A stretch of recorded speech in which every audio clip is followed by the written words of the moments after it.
Superman Legacy won't be telling the origin story of Superman, but is that a good thing or a bad thing?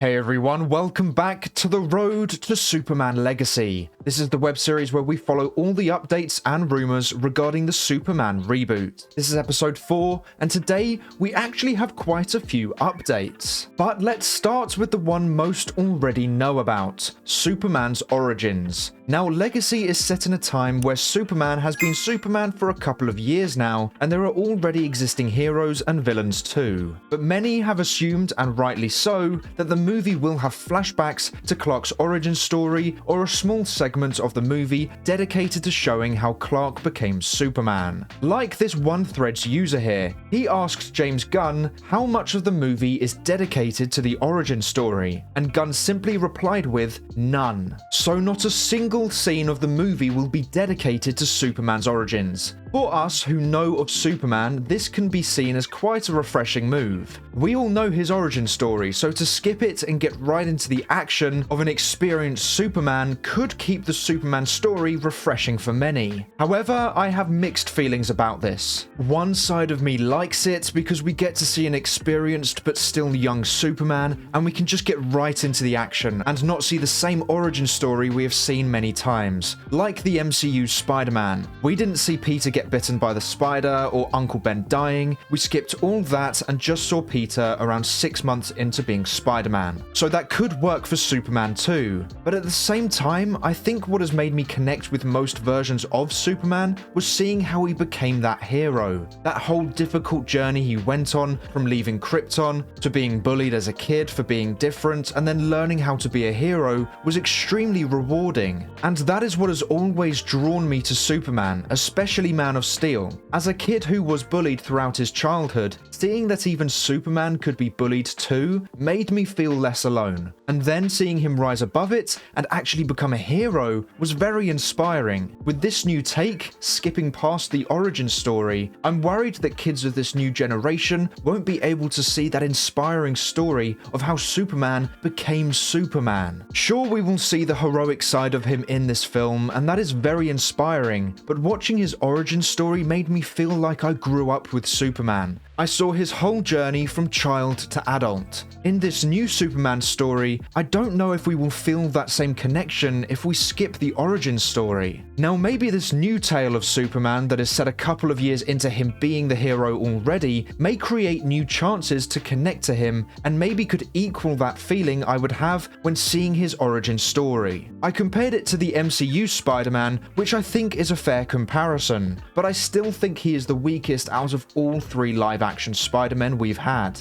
As great as Tom was, I still have a stronger connection to Andrew Garfield and Tobey Maguire, because I saw them before they became the hero, and I saw the struggles they went through to get there. With Tom, we kind of skipped those struggles, instead having new struggles which were interesting and did connect me to this version of the hero, but not as much as the previous 2 versions of the character. And Andrew only had 2 films to do that in. Tom has been in 5, 3 of those being solo films. So with Superman Legacy skipping a key part of Superman's journey, I wonder how the audience will connect to this version, especially the general audience and the younger generation who may be watching Superman Legacy as their first Superman movie. However, you could make the argument that the Batman was able to skip the origin story and that movie did fine, which is a very good point. Although you could also argue that Batman has had far more live-action origin tales, and so how he became Batman is more well known than Superman's origins. But the 2 most famous takes on Superman have been with Christopher Reeve and Henry Cavill. Both told the whole origin story of Superman, so I can see why Gunn wanted to do something different, something to set himself apart from the 2 most famous versions of the character. So hopefully, Superman Legacy can do what the Batman was able to do in terms of skipping the origin story that most already know about to allow us to tell a Superman story a few years down the line. And speaking of Batman, James James Gunn was asked if Batman was going to appear in Superman Legacy, and Gunn confirmed that he will not, as he isn't in the script, which is good news. The movie already has a lot of characters in it, so let's not bloat that out even more. Maybe have a reference to him existing in the universe, as that would be a nice tease for what is to come, but this has to stay as a Superman movie, not a Superman and the other heroes movie. So I'm glad Batman is not making an appearance. But back to Superman, Gunn has stated that the movie will be filmed in IMAX. However, we don't know if that means IMAX cameras and or IMAX aspect ratio. I'm going to assume with IMAX cameras, as this is the biggest DC movie ever made, with how important it is to the future of the DCU. So we need to see it in the best picture quality possible. As for the aspect ratio, that's a complicated discussion. Gunn is working with the same cinematographer he used in the Suicide Squad and Guardians of the Galaxy 3.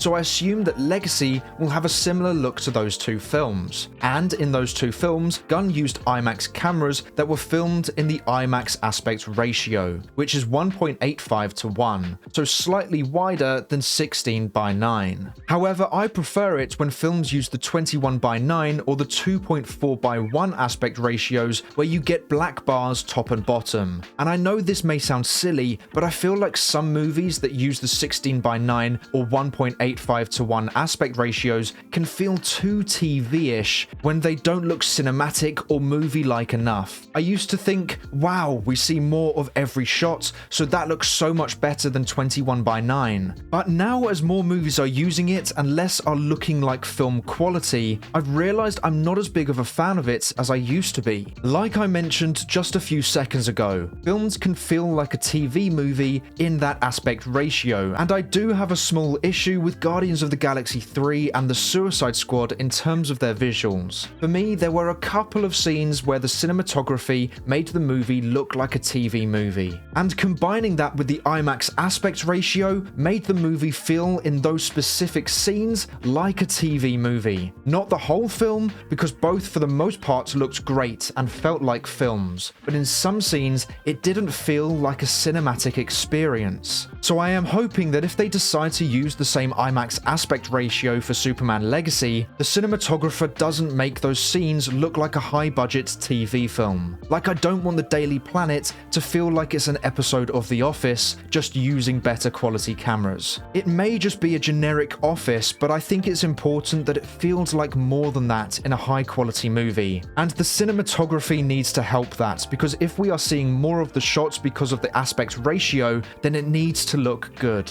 It is a small nitpick of mine, but I think it really does help sell the quality and scale of the movie. But that is all for today's video. Thank you so much for watching. Please make sure to like and subscribe and turn on post notifications so you never miss a video. I hope to see you here again soon, so until then, have a great day.